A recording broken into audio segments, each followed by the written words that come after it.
Behold, among men, the dwelling place of God, there shall be his people, and he shall be their Lord and God. Behold, among men, the dwelling place of God, there shall be his people, and he shall be their Lord and God. Na nna na nwa na mmụọ nsọ.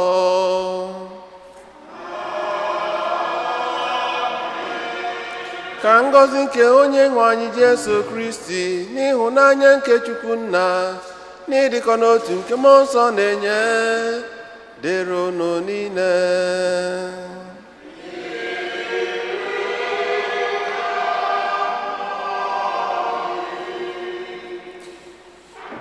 Nwanne m nwoke na fada Naza, sista ndị ụka Otodi Jesu, taata bụ ụka nke 18 n'oge na-adabaghị n'emume ọbụla. Jesu Kristi na-agwa anyị na ya bụ achịcha nke ndụ, nke na-enye ndụ ebe ebe. Ọ na-akpọ anyị ka anyị nabata ya nwe okwukwe n'ebe ọ nọ. Aja misa nke ụbọchị taata a na-achụ ya maka udo na Haiti. A na-ayọkwazi amara na nchekwaba ya n'isi anyị niile, ka anyị tinye mkpa niile ndị ọzọ anyị bụ n'uche. Chetakwazi obodo anyị bụ Naịjirịa na otu ọnọdụ si wee dị, ka Chineke kpatara anyị ọsọ enyemaka.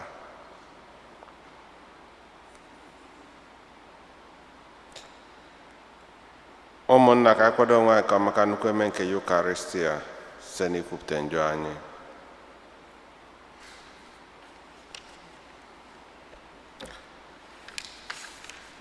Onye bịara n'ụwa ịzọpụta ndị lụghara elugha, onye nwe anyị mee ebere.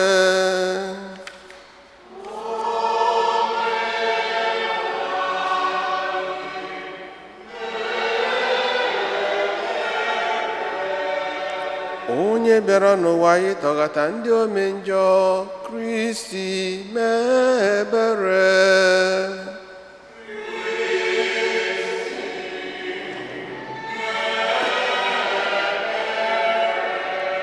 Onye nọ n'aka nri Nna na-arịọtara anyị Chukwu arịrịọ, onye nwe anyị mee ebere.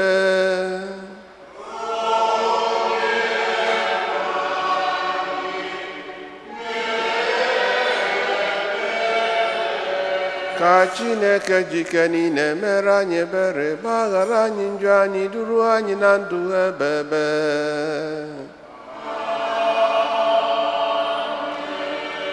Otito dịrị Chineke n'elu kacha elu.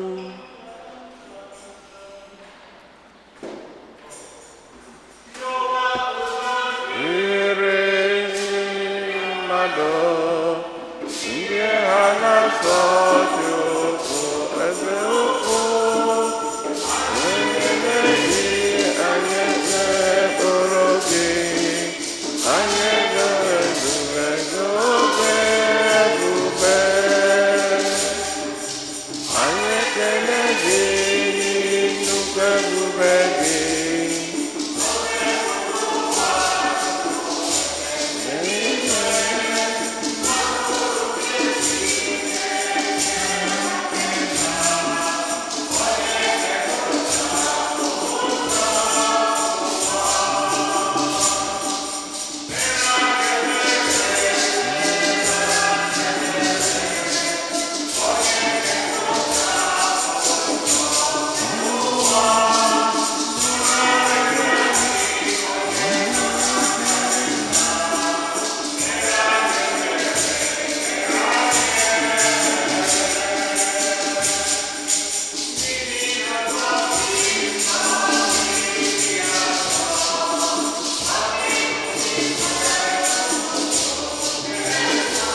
anyị rịọ arịrịọ. Di nwanụ m, nọnyere anyị bụ ndị ezinụlọ gị. Anyị na-arịọ ka ị site na nnukwu obiọma gị na-emere anyị ihe ọma mgbe niile.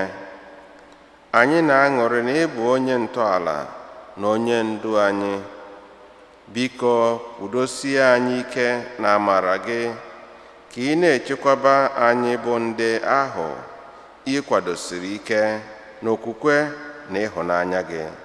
Site na di nwe anyị Jesu Kristi nwa gị, gịnị ya na mmụọ nsọ dị ndụ na-achị, Chukwu site n'ụwa ta ụwa niile.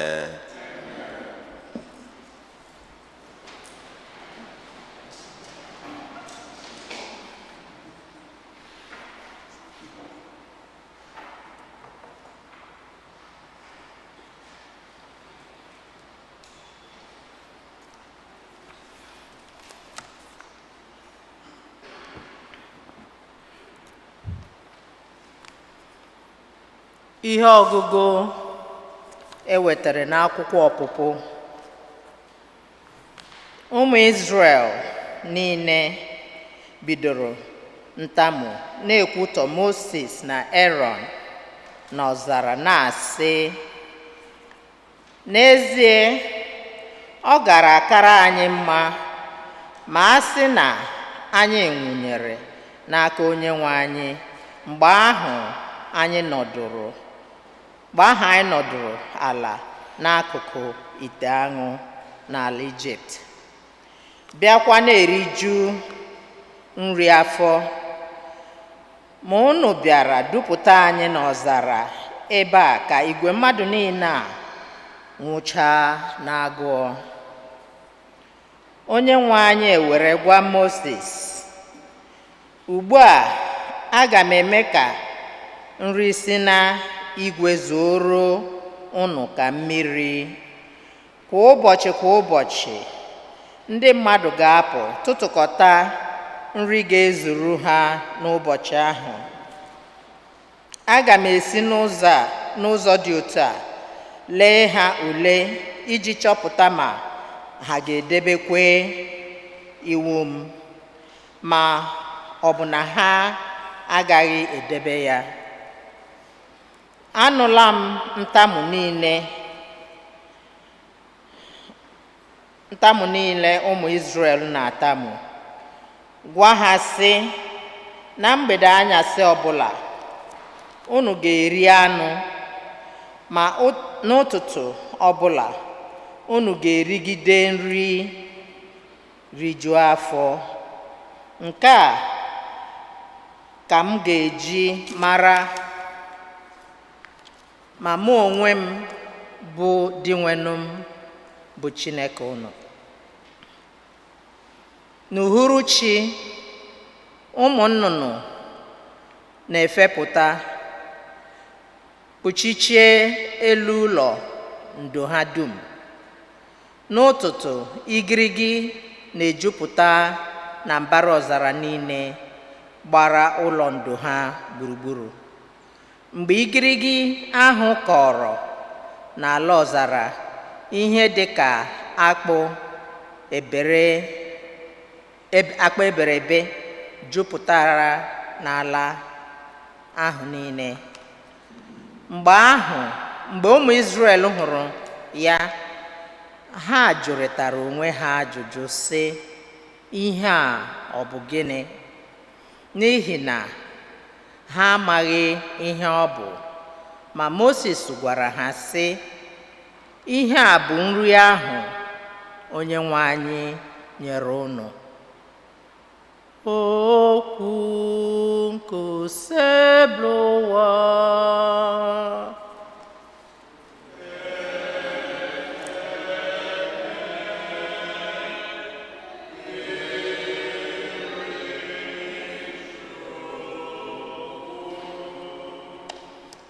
Onyenwe anyị nyere ha achịcha si n'igwe.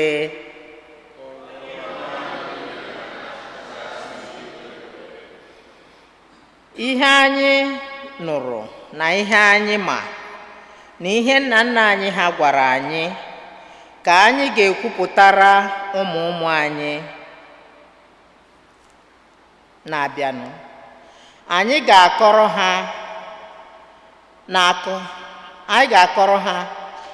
na aka ọrụ Onyenwe anyị dị egwu, kọkwara ha maka ihe ike ya na ọrụ ebube ọ rụrụ. Onyenwe anyị nyere ha achịcha si n'igwe. O tiri mbara igwe iwu, ọnụ ụzọ eluigwe niile wee meghee. Achịcha ha ga-eri were zuo ka mmiri. O nyere ha nri nke eluigwe. Onyenwe anyị nyere ha achịcha si n'igwe. Mmadụ nkịtị riri nri nke ndị mmụọ ozi. O zitere ha nri ha jiri rijuo afọ nke ọma, bịakwa kpọbata ha n'ala ya dị nsọ, bịakwa kpọbata ha n'elu ugwu nke aka nri ya lụtara n'agha. Onyenwe anyị nyere ha achịcha si n'igwe.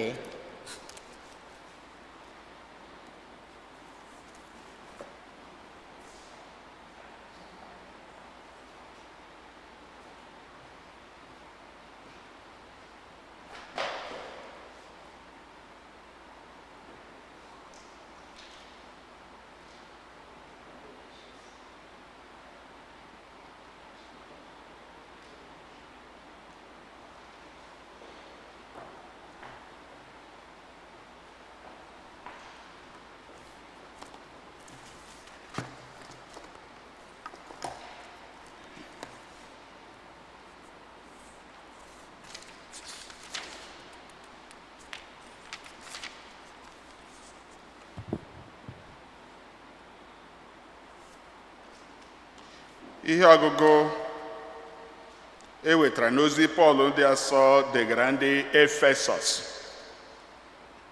Eji m aha Onyenwe anyị na-arịọ unu, na-adọkwa unu aka na ntị ka unu ghara ịdị na-ebi ụdị ndụ aghara eji mara ndị ọgọ mmụọ, ndị uche ha tọgbọrọ n'efu. Ama m na ọ bụghị ihe ahụ ka unu mụtara na Kristi ewepụ maọbụ na unu aghọtaghị ya nke ọma mgbe a kụziri unu nke bụ eziokwu dị na Jesu.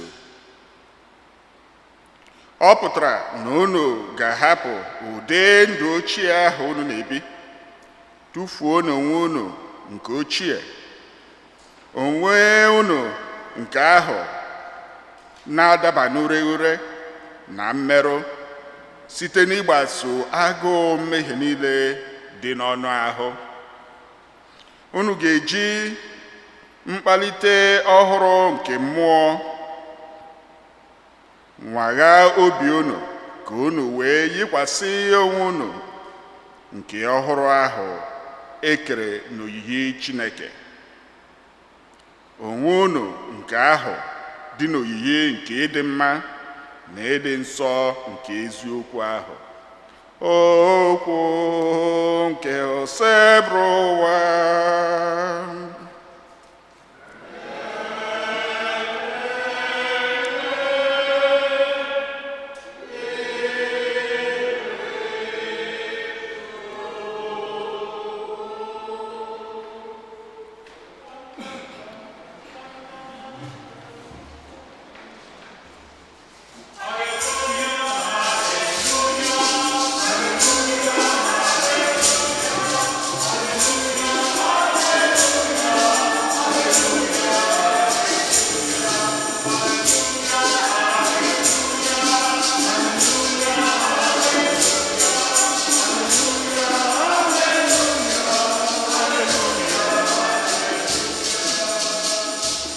Onyenwe anyị, okwu gị bụ mmụọ na ndụ. Ọ bụ gị ji okwu nke ndụ ebighị ebi.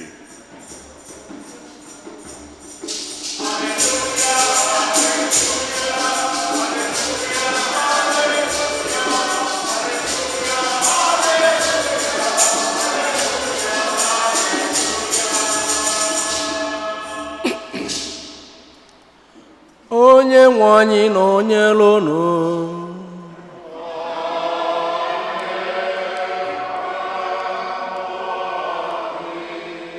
Ihe ọgụgụ nke a si n'oziọma dị ya so ka Jọn dere.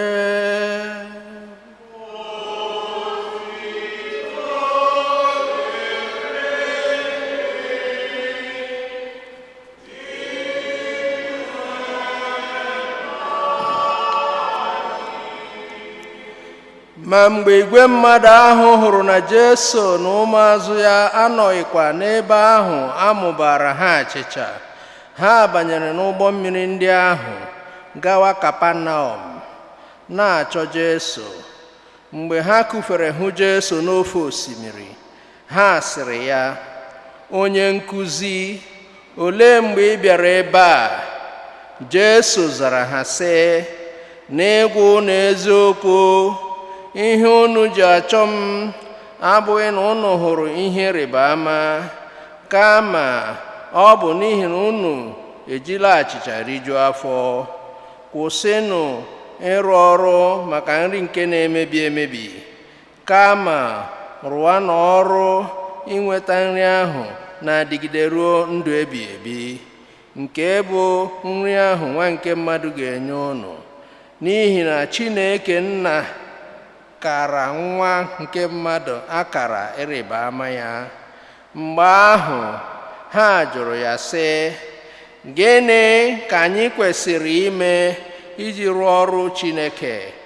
Jesu wee zaa ha sị, "Lee ihe bụ ịrụ ọrụ Chineke, ikwere n'onye ahụ o zitere." Ha jụwa ya sị, "Olee ọrụ ịrịba ama ị ga-arụrụ anyị ka anyị wee hụ kwere na gị? Gịnị ka ị ga-emere anyị? Nna nna anyị ha riri achịcha ọcha n'ọzara, dịka e dere n'akwụkwọ nsọ sị, o nyere ha nri nke sitere n'eluigwe ka ha rie." Jesu wee sị ha, "Ana m agwa unu eziokwu, ọ bụghị Mozis nyere unu nri ahụ sitere n'eluigwe, kama ọ bụ Nna m na-enye unu ezi nri ahụ sitere n'eluigwe. N'ihi na nri Chineke bụ nke ahụ si n'eluigwe arịdata wee na-enye ụwa ndụ." Ha rịọba ya, "Onyenwe anyị, nye anyị ụdị nri a mgbe niile." Jesu wee sị ha, "Mụ onwe m bụ nri nke ndụ. Onye ọbụla bịakwutere m, agụrụ agaghị agụkwa ya ọzọ. Onye ọbụla kwere na m, akpịrị agaghị akpọkwa ya nkụ ọzọ." Oziọma ose n'ụwa.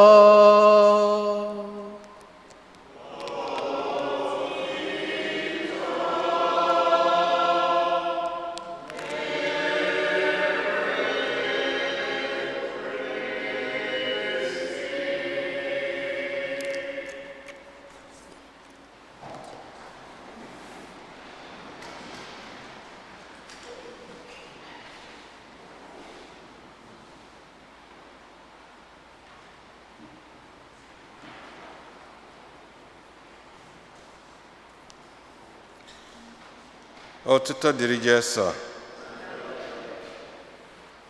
Mụ onwe m bụ nri ahụ si n'eluigwe gbadata. Onye riri m, agụụ ama ngụkụ ya ọzọ, akpịrị ama mme gịnị ma kpọkwa ya nkụ. Sọọsọ Chineke pụrụ igbo agụụ na-agụ anyị n'ime mmụọ. N'oge gara aga, anyị gụrụ ebe Jesu ji ogbe achị 5 na azụ n'abọ wee zụọ igwe ndị mmadụ nri, 5,000 people. Ọzụsị afa nri asị nna na nke abụọ afụcha agbagha aka na onye a anyị ga-eme ya eze. Ọchịba anyị na ọchịchị ya dị anyị mma. Jesu gara ha gbanaga gbafee Kapanọm, ọ na-achụ ya.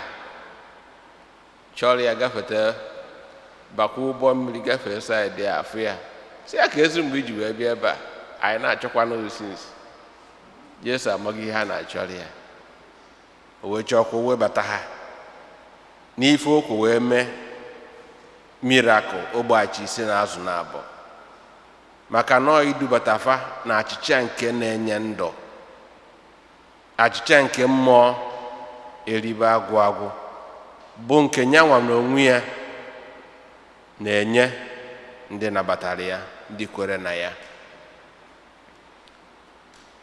and ọ na-alụtụ aka bidoli n'oge agba ochie mgbe ụmụ Izrel nọ na njem ha nọ na Ijipt ife isi ike agụụ nwere onwe na-agụfa Chineke wee sị Moses n'oge ezue ngwa kpọrọfa aga m egosi gị the promised land ụmụ Izrel wee pụọ ya bụ njem mana njem nwere onwe ọ naghị adị mfe njem nwere onwe ọ naghị eme gịnị ọ naghị adị mfe unu amagonu ka isi dị anyị na Biafra amaghị ife echi ga-eweta agụụ su ya nọ akpịrị ọkụ dị ya nọ fayakata ife a n'ime ọzara si Moses mba ọ kakwa mma na anyị nachigara azụ na Ijipt at least anyị furu nri anyị na-eri n'agbanyeghị na ọ dịghị mma mana anyị furu ihe anyị na-eri Moses wee bekuo Chukwu wee were achịcha mana wee mee gịnị wee zụọ ha nri anyị oge ụfọdụ anyị na-emekwa ka ụmụ Izrel ihe siela anyị ike anyị echezọ ihe ọma Chineke mee gịnị mere anyị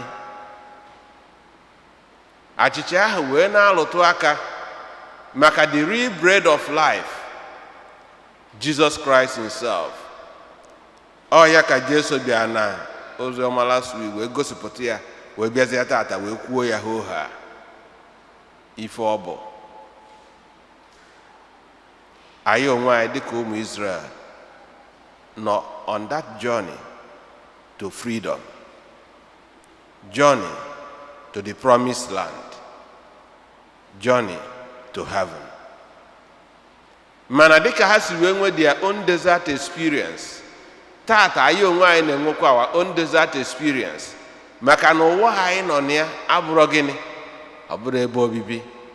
We are on a journey. Anyị na-eme experience agụụ ahụ na-agụ ha mgbe ha nọ n'ọzara. Ihe na-agụ mmadụ, agụụ nke mmụọ na agụụ nke anụ ahụ, spiritual hunger and gịnị physical hunger.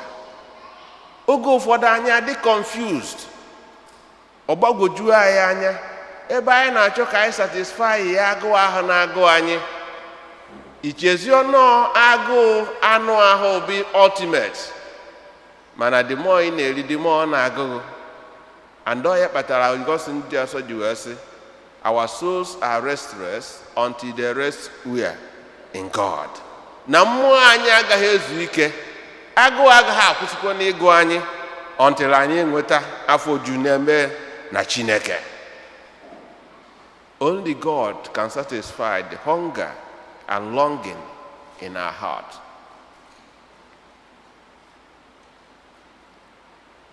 So Jesu wee sị ha, ya mụ ihe unu na-achọrọ ya.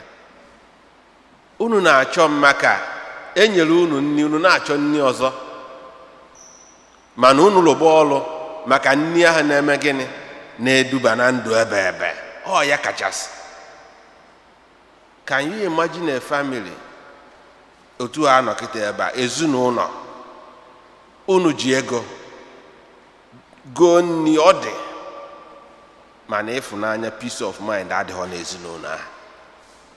O nwere isi kpọsị niile tugbuo ụzọ gbuo. Andọ ya kpatara Jesu ji wee katikizim ji wee sị anyị, kedu ife ọ ga-abakwa n'ụlọ mmadụ ma o ritacha ụwa niile na elele na mkpụrụ obi ya eme gịnị efunarị ya? O nwere isi.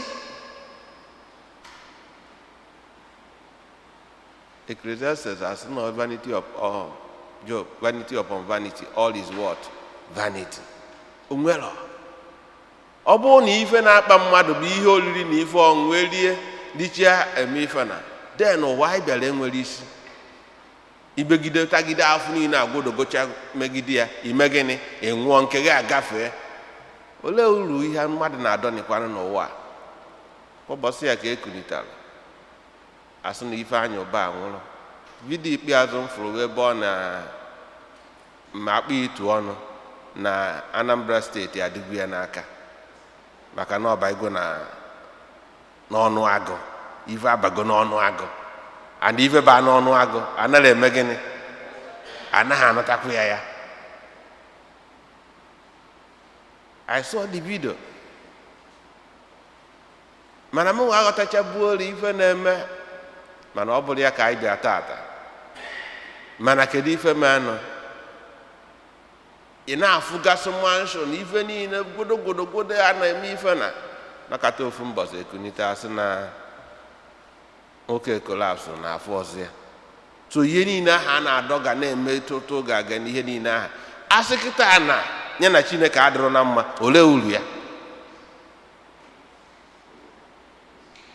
Ọ bụ na ọ karịghị ka mma na o ji oghere anyị nwere n'ụwa a wee gbara mbọ maka ife nke eluigwe kata ma ife nke ụwa? Maka na onyinye Chineke nyere anyị bụ ka anyị wee fee ya ọfụma n'ụwa, ka anyị wee binyere ya na aṅụrị ebebere gịnị n'ụwa ọzọ. Otherwise, obere oge ịlahụ ụra dịka afịa dị n'ọfịa, ụtụtụ ọ na-ama ya na flawa ọ na-egbuke, ị na-echigatazi azụ ọkpọnwụọna, ewere ya melụ nkụ, were ya melụ manu, ihe niile ahụ is gone. Ọkwa n'ihe Chineke na-agwa anyị tata. Mana ka ọ ka na-akọwala fafa aghọtala, maka na dịka fa na n'onu Moses na otu fa si wee bido na nkụzi ndị Juu ha rabbis, na mgbe Mesaya ga-abịa na ọ ga-emekwa ka mana mee gịnị? Ka mana daa. Ọ ya ka ha ji wee sị ya, kedu ife ị ga-emela anyị, ife ịrịba ama ka anyị wee kwere na gị na ọ ga-ebu dị Mesaya? Na Moses onye nke Chineke anyị maara na o mee gịnị? O nyere anyị mana. Jesu wee sị ha, ọ bụkwanụ Moses nyere unu mana, na onye nyere unu mana bụ onye? Ọ nna m nọ n'eluigwe ha. Ọ Chukwu nyere unu mana, ọ bụghị Moses.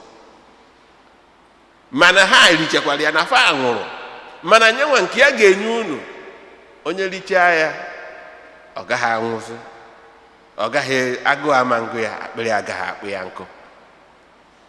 Asị ya, nna nke a karịchaa na-enye anyị ya mgbe niile, kedu ife anyị ga-eme ka ọrụ Chineke wee na-aga n'iru? Wee sị ya na ọka unu mee gịnị? Kwere na m. Faith in the Son of Man, maka na ọnyanwa bụ ụzọ, eziokwu na gịnị? Na ndụ.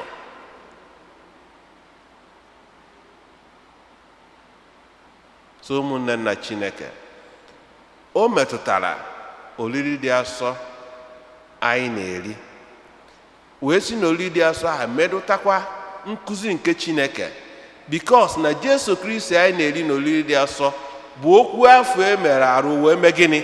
Wee binyere anyị. So ka ị na-eri oriri nsọ, ka ị na-anabata okwu ya afọ, maka na mgbe ụmụ Izrel na-eri mana, Chineke kọkwara fa ka ha ga-esi wee mee gịnị? Wee rie ya, ka fa wee nwee ndụ. Otu a ka o si wee dokwala anyị nkụzi ya. Anọ ya kpatara ọbịa obu ụzọ kụzichara ndị mmadụ nkụzi, o wee werezie aja wee mee gịnị? Wee zụọ fa. Anọ ya ka anyị jikwa emesịa kịta okwuchukwu agọ n'ife ọgụgụ okwuchukwu, ekwuchi okwuchukwu, anyị abaa na gịnị? Yokarịsị ya dị asọ. Mgbe a na-enye gị arụ Kristi, kwuo amen. Ihe na-anata abụ ahụ Jesu na nkụzi nya na ya mee gịnị? Nya na ya so. Agbasa ụka asị gị misi agụsigo na mana udo, ịpụzi ya n'ime ụwa ka ị ga mee gịnị? Gbasara ya bụ ozi ọma. And ozi afọ ka ọ sịba na fa nabata ya,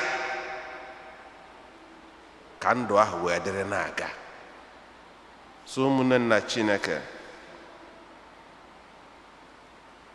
in summary, na nchịkọta okwu, a na-akpọ anyị oku tata ka anyị mata na agụụ na-agụ anyị kachasị agụụ bụ agụụ nke ime mmụọ, nọta agụụ nke anụ arụ.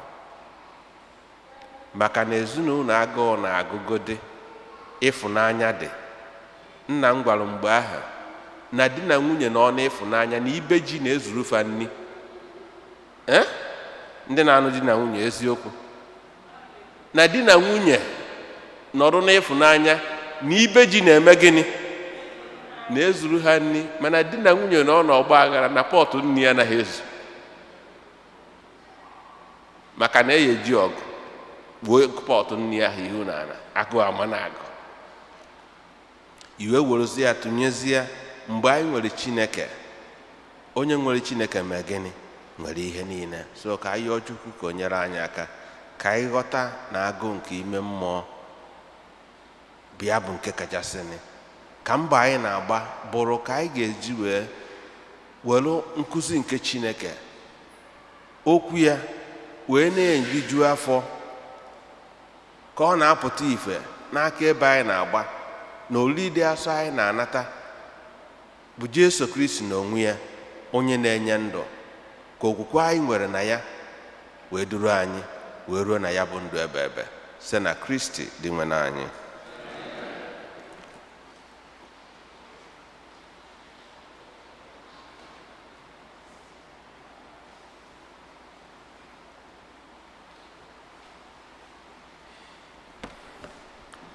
Ka anyị kwụrụ ọtọ kwupụta okwukwe anyị. Ekwe n'otu Chineke nna jike niile, onye mere n'igwe na ala na ihe dum a na-ahụ anya na ndị anaghị ahụ anya, ya na otu onye nwe anyị Jesu Kristi, otu nwa Chineke mụrụ, nna mụrụ tupu ụwa atọ ụwa niile, Chukwu si na Chukwu, ihe si n'ihe, ezi Chukwu si na ezi Chukwu, a mụrụ ya mụ emeghị ihe eme, ya na nna bụ otu ihe a ji bụrụ Chukwu, onye si na ya mee ihe dum, onye maka ihe anyị bụ mmadụ na maka ihe nzọpụta anyị si n'eluigwe gbadata, were ahụ na Virgin Maria, site na mmụọ nsọ ọ bụrụ mmadụ, abịa kpọgbuo ya n'obe n'ihi anyị n'oge ọchị Pontus Pilate, ọta ahụ ọnwụọ enye ya, ma o bilitere n'ụbọchị nke atọ ka akwụkwọ nsọ si kwu, ọrọgo n'eluigwe nọ n'aka nri Nna, ma ọ ga-abịaghachi ọzọ n'ebe ya ikpe ndị dị ndụ na ndị nwụrụ anwụ ikpe, onye ọchịchị ya na-enweghị njedebe. Ekwe na mmụọ nsọ onye nwe anyị na-enye ndụ, onye si na nna na nwa pụta, onye a na-esepụrụ na-etokọdo ya na nna na nwa, onye si na ndị amụma kwuo okwu. Ekwe n'otu nzukọ nsọ Katọlik na Apọstọlik, ekwuta m otu baptizim nke mgbaghara njọ. Ana m atụ anya mbite n'ọnwụ ndị nwụrụ anwụ na ndụ ụwa ga-abịanụ. Amen. Ekpere nke ndị kwerenụ. Ụmụnne nna Chineke, ka anyị were okwukwe anyị nwere na ya bụ Jesu Kristi, achịcha nke dị ndụ, nri si n'igwe gbadata, wee kpọkuo ya enyemaka ya na mkpa anyị dị iche iche, ka nke ahụ ka nke mkpụrụ obi mmadụ ịnọ.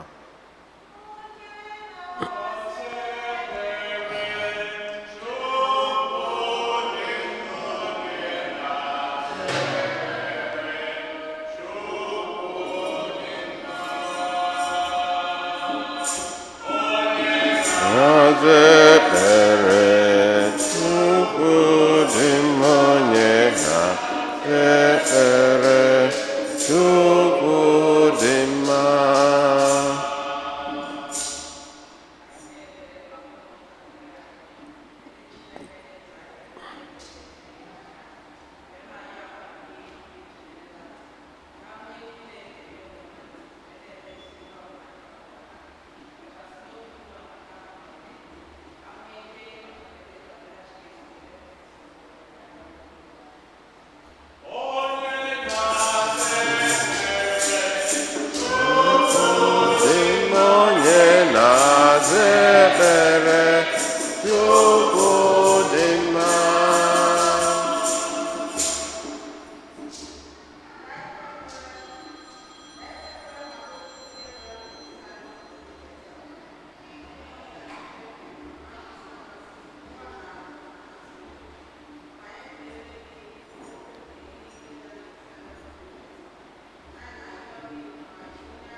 ekpere ime obi. Anyị chetakwazi ebumnuche maasị a bụ udo na Haiti. Chetakwazi ebe anyị si bịa Naịjirịa, ka Chineke jiri aka ya gbatara anyị ọsọ enyemaka.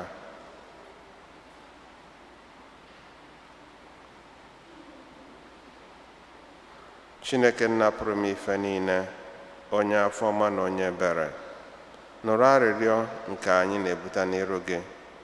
Biko mere anyị ihe niile nke anyị ji ume na-arịọ gị site na Kristi dị nwe anyị. Amen.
Bless your people.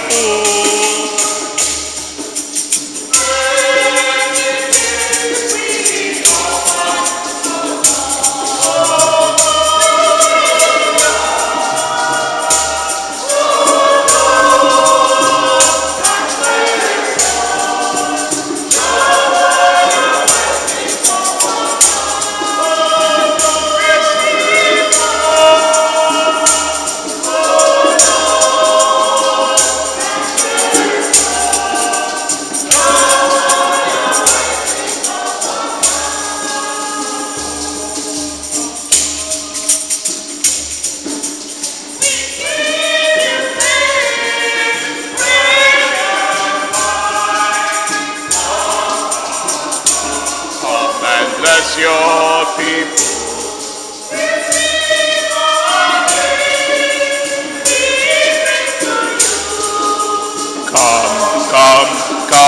Come and bless your people.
aja mụ na unu achụrụ gị asọ Chineke dike niile ịnara nọ.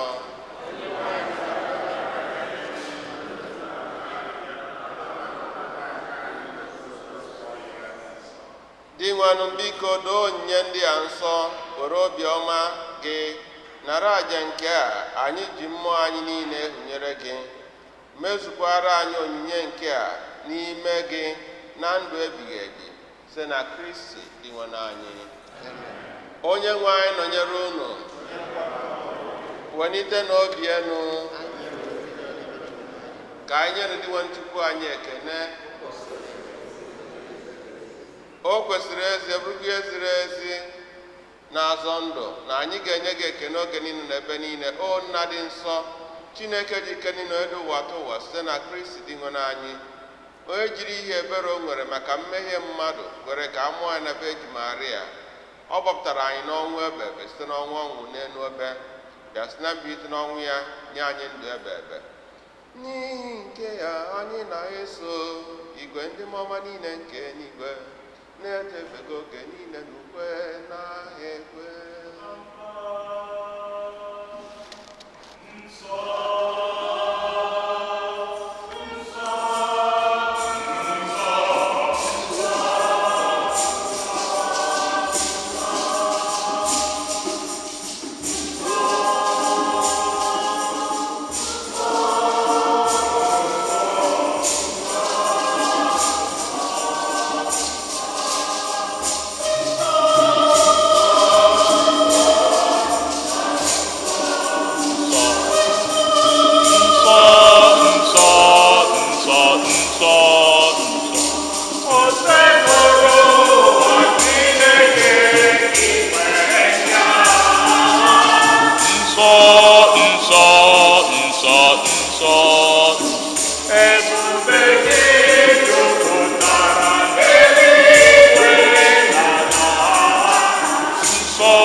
sọ gị na-edo ihe dum nsọ. Anyị na-arịọ ka udo onye ndị a site n'ikwasa ha mmụọ gị, ka ha wee ghọrọ anyị ahụ na ọbara nke onye nwe anyị Jesu Kristi, onye bịara tupu edunye n'ọnwụ ka o jiri aka ya wee nara, were achịcha nye gị ekene na otito, nyawa ya nye ya ụmụazụ ya sị, naranụ nke a, rienụ ya unu niile, nke a bụ ahụ m ka a ga-eduru nye maka unu.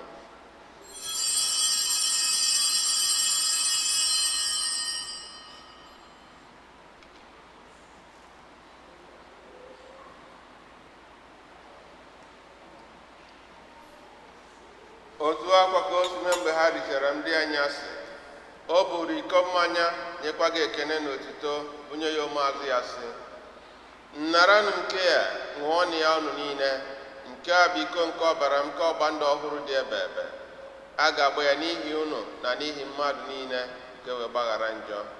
Na-emenụ nke a na ncheta nke m.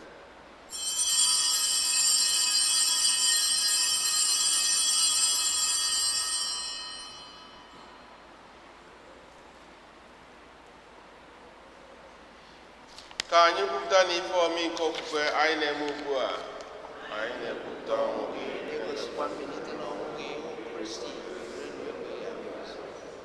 nna, na ncheta nke ọnwụ na mmalite na ọnwụ nke nwa gị, anyị ebunye gị achịcha nke ndụ na iko nke nzọpụta. Anyị na-ekene gị n'ihi na ikwere ka anyị dị mma ikwuru n'ihu gị na-efe gị. Anyị ji ume a na-arịọ ka anyị bụ ndị na-anata ahụ na ọbara Kristi bụrụ otu site na njikọ nke mmụọ nsọ. Nna, cheta nzukọ gị gazuru ụwa niile, mee ka ịhụnanya gị jupụta ya. Gọzie pope anyị bụ Francis na bishọp anyị bụ Robert na ndị ofe ọlta gị niile. Chetakwa ụmụnne anyị ndị jiri okwukwe were gaa n'ezumike nke ọnwụ, ka mkpụrụ obi ndị anyị niile kwere unu gara aga kpọbata ha na ndị ọzọ niile nwụrụ anwụ n'ihe nke ebube gị.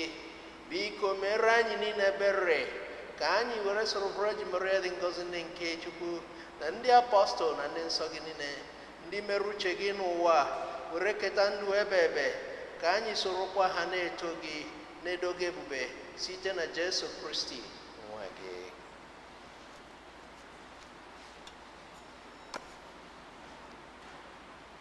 Ihe niile kere eke na-eso ya bụ Kristi, na-esikwa n'ime ya na n'aka ya, na-edikọ n'otu nke mmụọ nsọ, na-enye gị bụ Chukwu Nna ji ike niile, nsọpụrụ na otito niile, site n'ụwa n'ụwa niile.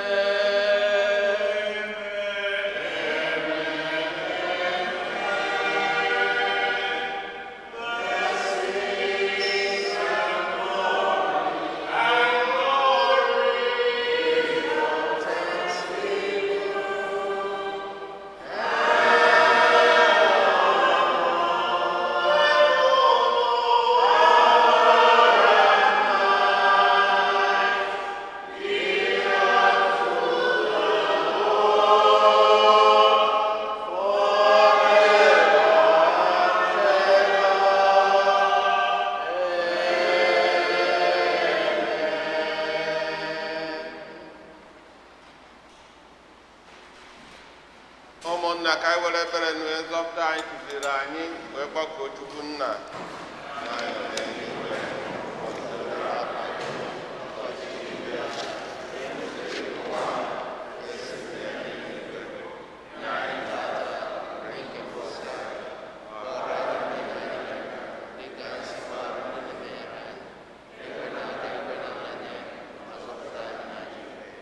Zọpụta anyị na-arịọ gị osebụ na-ajụ ihe niile, were ebere nye udo n'oge nke anyị site n'inye aka ebere gị, ka a zọpụta anyị na njọ oge niile, anyị ụgba na nsogbu niile, were nchekwa dị nsọ na-atọ ya maka mbịaghachi nke nzọpụta anyị Jesu Kristi.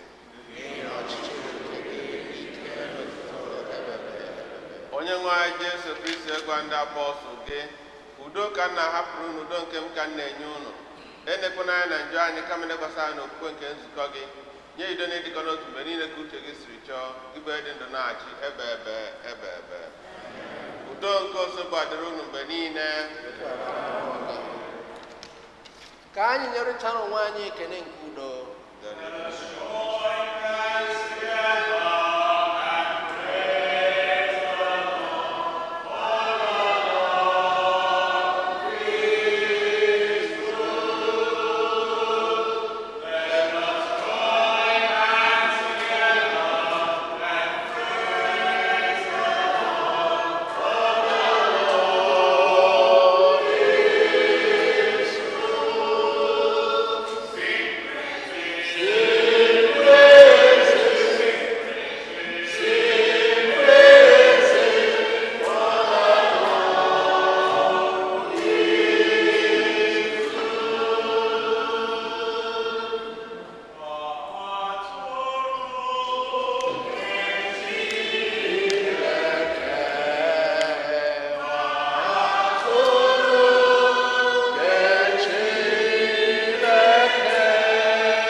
na-enwe atụrụ nke Chukwu na edigo na Jesu Kristi na-ebuchapụ njọ nke ụwa, ha nwere isi ọ bụ ndị abụọ na oriri nke nwa atụrụ Chineke.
Ka anyị rịọ arịrịọ.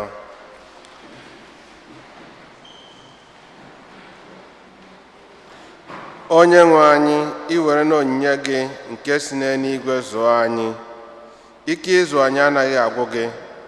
Anyị na-arịọ gị ka ị nọnyere anyị oge niile. Biko chekwaba anyị ka anyị were too ịnata nzọpụta ebe ebe site na Kristi dị nwe anyị. Ka anyị nọdụ anyị.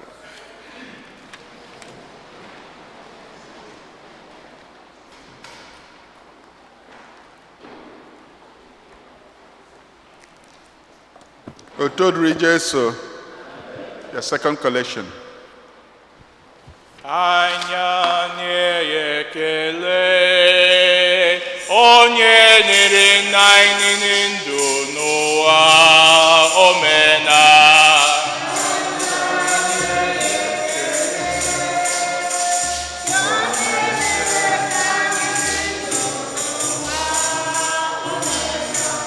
Anyị ga-nye ya ekele onye nyere nna anyị ndụ n'ụwa omena.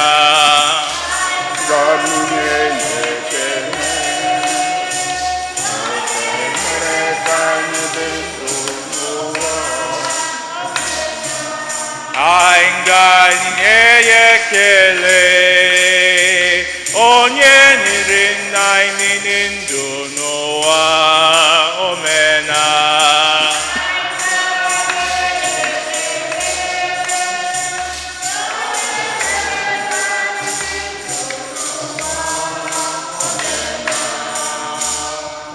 Otodri Jesu, parish announcements. The annual Catholic Appeal Bishops campaign is in progress. Our goal for this year is $22,152. As of now, we have $20,111 in pledges. Thank you for your support. We will need $2,041 to reach our goal. Please help us accomplish it. Every gift is important. Pledge envelopes are available in the back pews.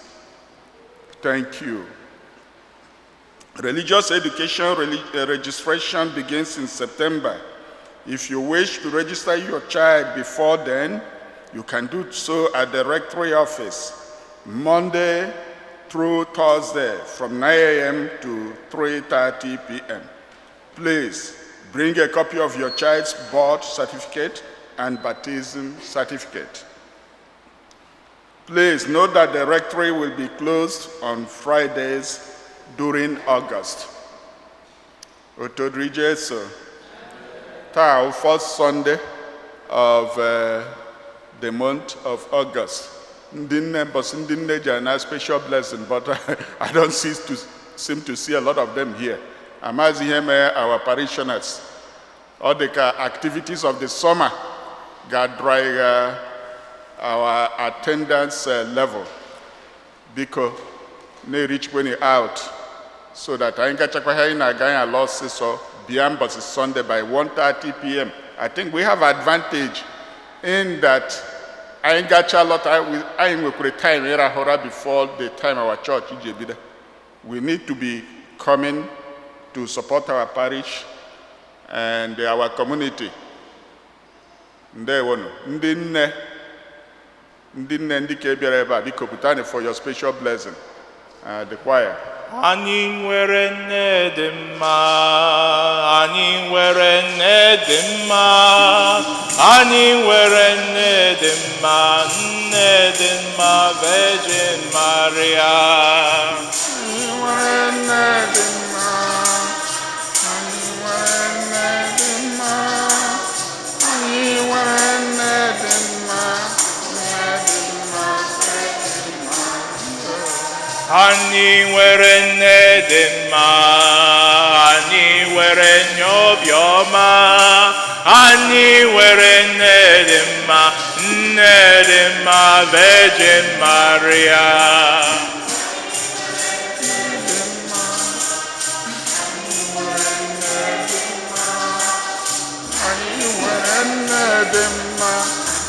Virgin Maria. Ani were nne dị mma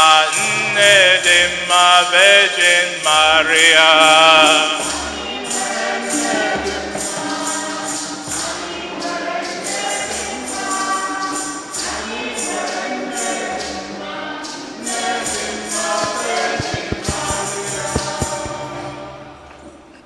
ndị nne ka unu nara nụ ngọzi nke Chukwu. Enyemaka ya dị n'ahụ onye nwe anyị nọnyere unu. Chineke nna ji ike niile dị ebighị ebi, anyị na-ekele gị maka ntụrụ ugo ka ịbụ nne ịtụwere ụmụ odibo nwaanyị gị ndị a. Ha ji wee bụrụ ndị nne, bụrụ ụmụ nwaanyị alụrụ alụ ndị bi n'ezinụlọ, were bụrụ ezigbo ugegbe nke ezinụlọ. Anyị na-ayọ gị n'ụbọchị taa dịka ụbọchị a na-eji agọzi ha ma chetara ha na ha bụkwa ezigbo ugegbe ahụ, ka ị biko mee ka ha na-abụ ya bụ ugegbe n'ụzọ ziri ezi na ezinụlọ ha gaa na n'obodo gaa na n'ebe niile ha nwegara agba na ndụ n'ụwa. Ka ndụ ha na-ebi n'ama na-egosi ndụ ha na-ebi n'ụlọ na-egosi na ha bụ ụmụ nke Chineke n'ezie n'ime mmụọ na n'eziokwu. Ka ha kụziere ụmụ ha ezi agwa na ezi omume, ka ha bụrụ ndị enyemaka na ndị nkwado nyere ndị di ha na ndị ezinụlọ n'obodo ebe a lụrụ ha na ebe ha bigasị, nakwa na nzukọ nke ha sonyere na ya. Ya bụ gọzie ha ka na arụ ka na mkpụrụ obi, gọzie ọmụmụ ha, ndị nke nọ n'ụzọ ọmụmụ nyezuo ha ọmụmụ otu o kwesịrị, ndị na-achọ achọ mee ka o rute ha aka, mee ka na ndụ ha ka ha tụrụ mụrụ kuru ma zụọ ma rie ihe si na nwa site na Kristi onye nwe anyị. Ka ndị di ha hụkwa ha n'anya otu o kwesịrị, na-akwanyere ha ugwu, na-akwado ha ma na-agbaziri ha. Ka ụmụ ha na-erubekwere ha isi ma na-eme ha obi ụtọ na ezi ndụ ha ga na-ebi n'ụwa. Ka nzukọ na-aga n'ihu na-agba ha ume site n'ekpere na ngọzi na amara. Ka ọrụ ha na-arụ n'ezinụlọ na nzukọ were na-aga n'ihu na-enye Chukwu otito n'ụzọ kwesịrị ekwesị site na Kristi onye nwe anyị. Ndị na-aya ya n'ime ha gwọọ ha ọya, ndị nwere ihe mwute n'ime ha biko kasie ha obi, ndị ọ dịrị otu ụbụrụ si dịrị ha mee ka ọ dịrị ha na mma. Anyị na-arịọ gị nke a ma taa ma echi ma mgbe niile ebe ebe site na Kristi onye nwe anyị. Ka Chineke ji ike niile biko gọzie unu bụ ndị nne n'aha Nna na Nwa na Mmụọ Nsọ. Amen. Maria, gị cheta n'ekpere orimili nne nke Jesu ekwela ka anyị naanị, ekwela ka anyị naanị, ekwela ka anyị naanị, ekwela ka anyị naanị, ka anyị naanị, nne nke Jesu ekwela ka anyị naanị. Maria dị asọ, Maria dị asọ, cheta o Virgin Maria dịka lesili na nsọ. Enwe nụrụ onye gbapụtara ka ichebe ya, maọbụ yọọ ka inyelu ya aka, maọbụ ka ikwupụtara ya, ịrapụ nke ọ gbara aka ya na nyere anyị aka. N'ezie amanye njọlọ ụgha ka m nọ na-akwakwa njọ m n'iru gị, na-ayọ ka iwelu m tinye na nwa gị. Biko ekpochapụkwara aka gị, kpachapụrụ nzọpụta nke ndụ ebebe m anya. Enenikwana onye nsọ nke Jesu, ayọ nke onye dị umeala ka iche ntị nụrụ ya, gọzie ihe anyị yọrọ gị. otu dịrị Nna na Nwa na Mmụọ Nsọ. Otu dịrị Nna na Nwa na Mmụọ Nsọ. Otu dịrị Nna na Nwa na Mmụọ Nsọ. Jesu nọnyere unu.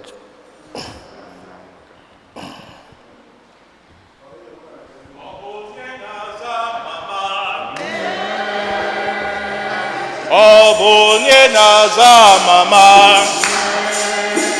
mama ihe gị maka kemere gị onye ọma onye ọma onye ọ ga-adịrị mma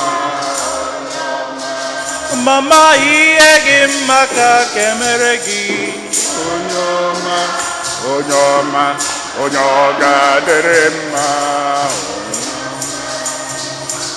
otodiri Jesu Saturday na-aga abịanụ that Saturday ke week ya ga-awụ our picnic day ụbọchị ahụ anyị kwuru ekwu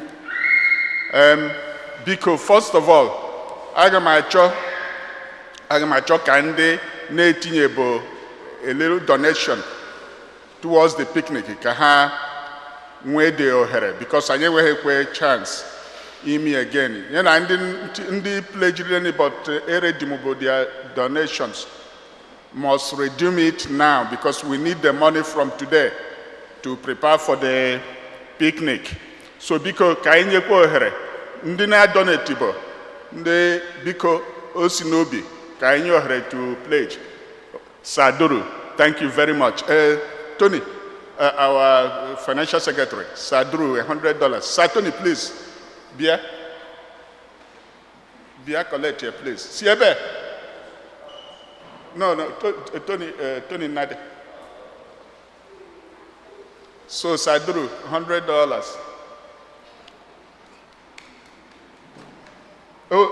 Saifanye, Ezendibo. $100, please. Okay, I'll see Eziada, Simezu, okay, Yala Saduru, $100. I mean, 200.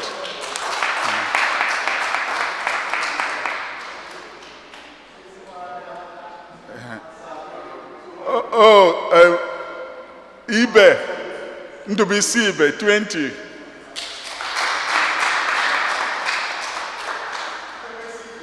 Yes.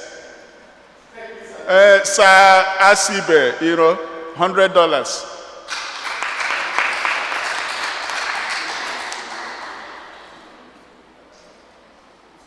Okay, when do you I ain't sure enough money ka enwike yeah ụbọchị anyị ga-eji relax ya with our children. Please go to Dr. Charity. Okay, think Horace Yaka, right? Oh, Brosolo, 50. Oh, Solo, Brother Solo, 1 big cooler of rice, Yellow family.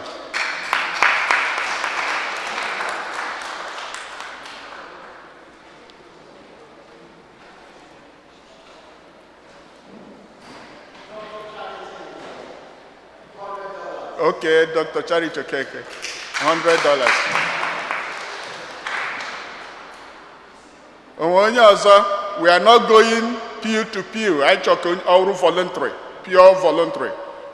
And when you also check a volunteer donation, we are going to round up on that.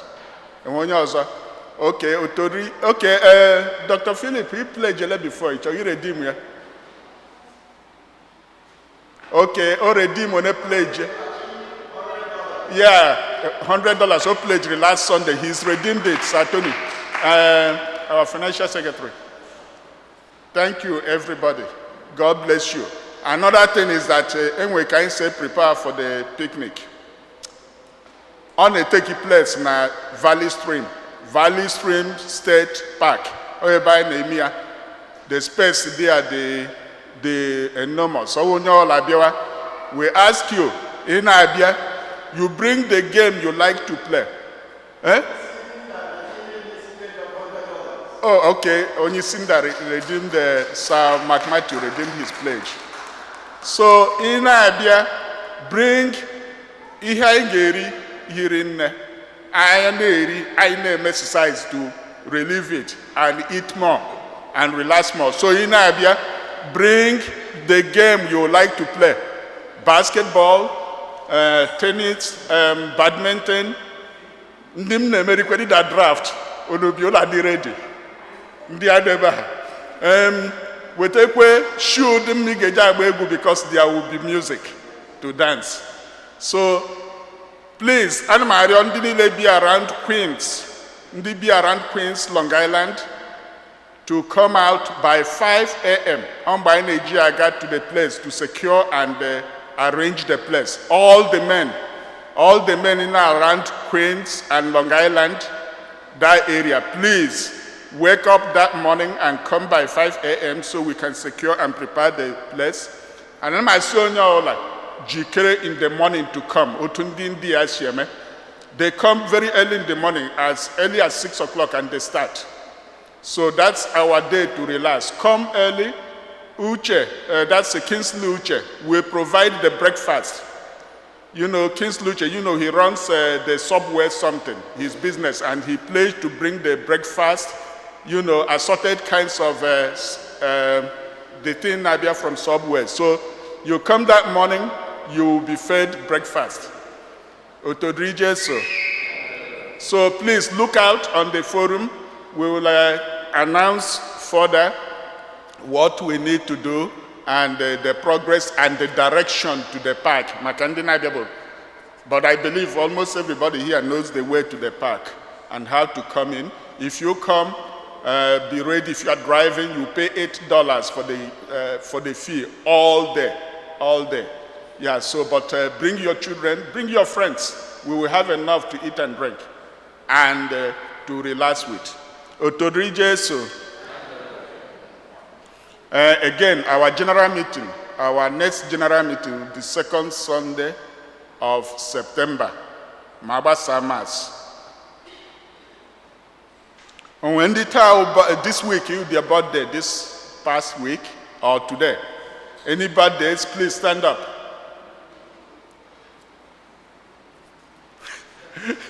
Is it your birthday? Next week. Okay. Upon you, we bless you in the name of the Lord. May the blessings of the Lord be upon you. We bless you in the name of the Lord. Happy birthday! Happy birthday to you. Happy birthday to you.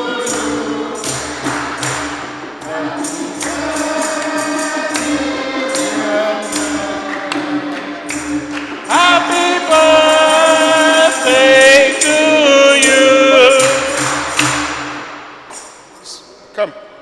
Come, your birthday, the birthday boy, come and get your special blessing. Come, birthday boys.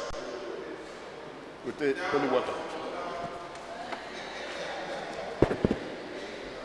Go to the father.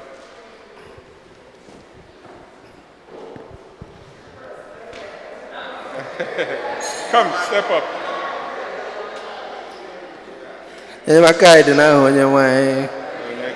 Chineke nna pụrụ ime ihe niile ekene dịrị gị maka onyinye nke afọ ọhụrụ inyere ụmụ gị ndị a na ndị niile riri oriri ncheta ọmụmụ ha n'ime izu ụka rutere tata. Biko mụbara ha afọ kwụrụ afọ na ndụ ha ka ha na-eselebrịtakwa afọ niile na-enweta amara n'ime gị, na-adị ndụ na-aga n'iru na-enwe mgbasi ike nke arụ na nke mmụọ, n'afa Nna na Nwa na Mmụọ Nsọ. Amen.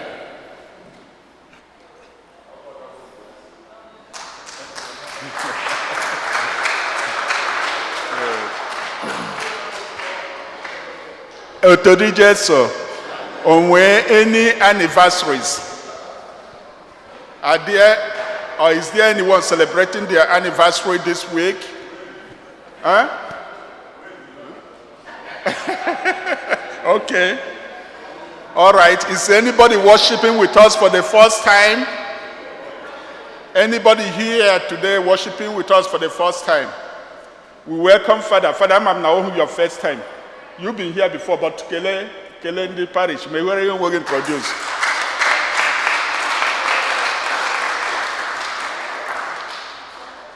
Father, at least introduce yourself again to us. I know you are not new. Otito dịrị Jesu Kristi, onye jisie ike hụrụ anyị. Praise the Lord. Hallelujah. afa m bụ Reverend Father Nazarus Maduba. Abụ m nwanne Lady Immaculata Ngwangwa. Abụ m younger brother ya n'ụzọ pụrụ iche. Ya mere ana m ekene Chukwu maka ohere o nyere mụ na unu taa ịchụkọ aja misa n'ụwa ọnụ. Bịakwa bụrụ ezigbo ụbọchị okwu Chineke gwara anyị na dị nwa Jesu Kristi bụ achịcha ahụ nke si n'eluigwe bịa, nke na-enye ndụ, nke Chineke zitere, nke na-azụ anyị, na-azụnye anyị ndụ ebe ebe, nke m soro keta oke na ya dịka unu ketekwara. N'aka nke ọzọ, ana m ekele Chukwu na masị ya n'ụzọ pụrụ iche maka ihe ọma nke o mere m na ndụ m, nakwa ihe ọma nke o mere ezinụlọ m, nakwa ihe ọma nke o mere ndị ikwu m na ibe m na ndị niile ha na ezinụlọ m na ụmụnne m nwekọrọ agba na ndụ a, na nzukọ na ofufe ndị ha kọtara ka o siri dịrị m oge m nwere nsogbu. Ha were sonye banye n'ekpere Chineke, wee nụrụ ekpere ụmụ ụwa, were mere m ọgọ, zọpụta m, wee na-aṅụrị dịka unu si aṅụrị n'aha Chineke epụrụ niile. Soro unu m kelerenụ m Chineke n'ụzọ pụrụ iche. Yes, ana m ekele unu my sisters, parish family and community. You really gbakọọla ya n'ime oge a, duo ya, sonyere ya n'ekpere. Chineke anụkwa n'olu unu, ya dịrị mma. Adị m happy na m nwere ike ịpụtakwa n'ọgbọ mụ na ndị mmadụ anọkọ were chụkwa aja nsọ ọnụ kene Chineke ma nwekọrịtasị ọṅụ. Nguzorokwe na-aga ka unu si aga.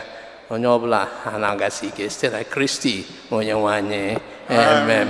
Biko nka na yọkwa ihe anyị nọzi ugbu a wụ ekpere nke inye Chukwu ekele. Sonyekwa unu m na ekpere inye Chukwu ekele n'isi m na n'isi mmadụ niile nwere nsogbu n'ụdị abụ n'ụdị, ka Chineke rụzuo ọrụ ya n'ime anyị, ka anyị nweta restoration, nweta perfection n'ụdị niile, ka anyị ghara ịlaghachi Ijipt dịka ụmụ Izrel tụnyere onwe ha tasị ọ ka mma ka ha lawaga atawa kukumba na ụmụ ihe ndị ọzọ a na-ata ata. Anyị agaghị ala Ijipt. Anyị pụtala Ijipt, anyị apụtachana, anyị ga-eru n'ala ahụ Chineke kwere ndị nke ya na nkwa site na Kristi onye nwe anyị. Amen.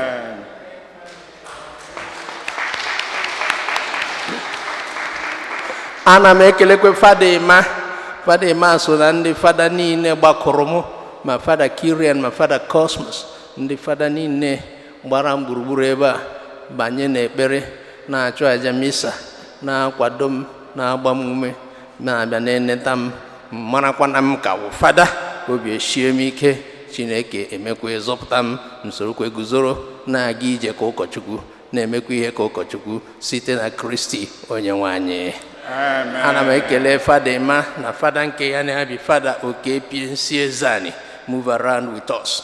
Ana m ekele ha niile, ndị fada anyị, ndị Naijiria nọ nso, ndị ọchakwa, ndị Ghana, ha niile gbara mbọ n'ụdị abụnadị. Ndị otu Kristi ndị niile kpọrọ m na fon were sị m Fada jisi ike. Ndị niile rụkwara ahụ ụka bịa n'ụkwụ ha sị m Fada zi ike. Ndị niile si n'ụzọ dị iche iche may identify with me. Ndị ọ dịkwa n'obi mana etu o siri dịrị ha, ha enweghị ike ịbịaru nwu, mana ha nọ n'ekpere. Onye ọbụla rie ekene nara otuto site na Kristi onye nwe anyị. Amen. Na-ekene ndị gbara odibo na masị ya taa, na-ekwu na-eme announcement ụmụaka ndị ọta servers, Fada onye isi nchụaja n'onwe ya, ndị kwaya anyị, ndị gụrụ ihe ọgụgụ, ndị otu Kristi nọ n'oche na-ekwe amen, na-ekwe onye nwe anyị nọnyere ha sị nọnyekwara mmụọ anyị. Ana m ekele unu niile. Anyị mere masị a ya bụrụ ihe ọ bụ site na Kristi onye nwe anyị. Na ndị chọkwara ịbịa masị ya taa ma duto oso dịrị ha, ha enweghị ike ịbịa mana mmụọ ha nọ ebe a. Anyị na-ekenekwa ha ebe na ebe a nọ na site na Kristi onye nwe anyị. Ndị niile na-aya ya n'ime ụnụ, ka Chineke gwọọ ụnụ ọya. Ndị niile o nwere otu o si dịrị ha n'ụdị abụnadị, ka Chukwu gboro anyị niile mkpa. Ka Chineke gaa n'ihu na-azụ anyị nri ahụ bụ achịcha si n'eluigwe, nke mmụọ na nke anụ arụ na nke anyị ga-eji were puo ruo na ndụ ebebe site na Kristi onye nwe anyị. Amen.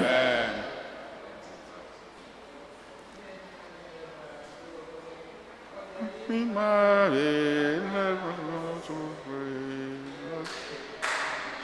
ihe nna mere anyị onye ọma aka na-agwọ ọrịa anyị ekele gị bịanụ ihe nna mere ya ọ dịrị ama aka na-agwọ ọrịa anyị ekele gị bịanụ otodiri Jesu Father.